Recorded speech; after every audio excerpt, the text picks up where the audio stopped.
So this is my next video. It is on internal structure of midbrain, and then I'll be doing the midbrain at the level of inferior colliculus and superior colliculus.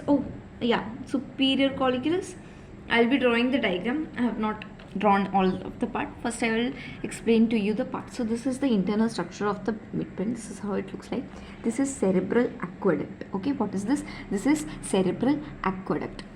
And this posterior part, this is the posterior part. Okay, so visualize it is like that. This is the anterior part and this is the posterior part of the midbrain. The posterior, small posterior part, so we will divide it into anterior, posterior 1/3 and anterior 2/3. Okay, this is anterior 2/3 and posterior 1/3. Small posterior part, large anterior part.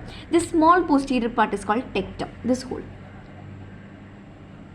Okay, now the large anterior part is divided into two halves, and each half is called cerebral peduncle. This half is also called cerebral peduncle. This half is also called cerebral peduncle.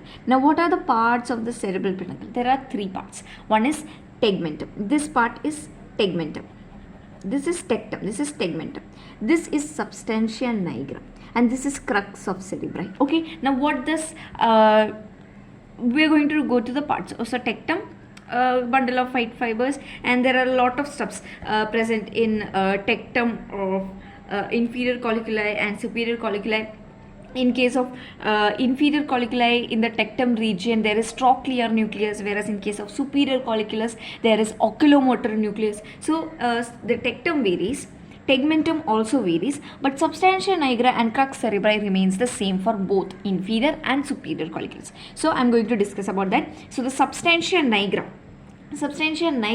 consists of two parts, dorsal part and the ventral part. Dorsal part consists of pars compacta and the ventral part consists of pars reticularis. Okay, it consists of two parts, pars compacta and pars reticularis. This contains dopamine when less dopaminergic neurons excite in this, due to which basal ganglia disorder occurs. So basal ganglia disorder, that is Parkinsonism, it occurs due to this pars compacta is giving that dopamine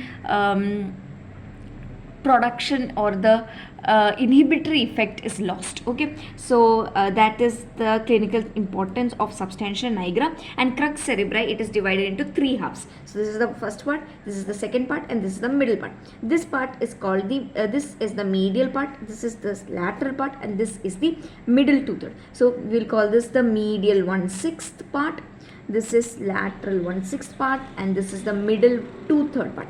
Through the middle 2/3 part, what passes? Corticopontine and corticospinal, that is the corticospinal and corticonuclear tracts. Corticonuclear and corticospinal tracts passes through the middle 2/3. From the medial 1/6 and the lateral 1/6, what passes is the corticopontine fibers passes through this, and such a way that from the medial 1/6 frontopontine fibers passes, whereas in the lateral 1/6 occipitopontine, paritopontine and temporopontine fibers passes. What passes? Occipitopontine, temporopontine, paritopontine passes. Okay, and in the next part I will be dealing with the tectum of inferior colliculus and the superior colliculus in detail. Thank you.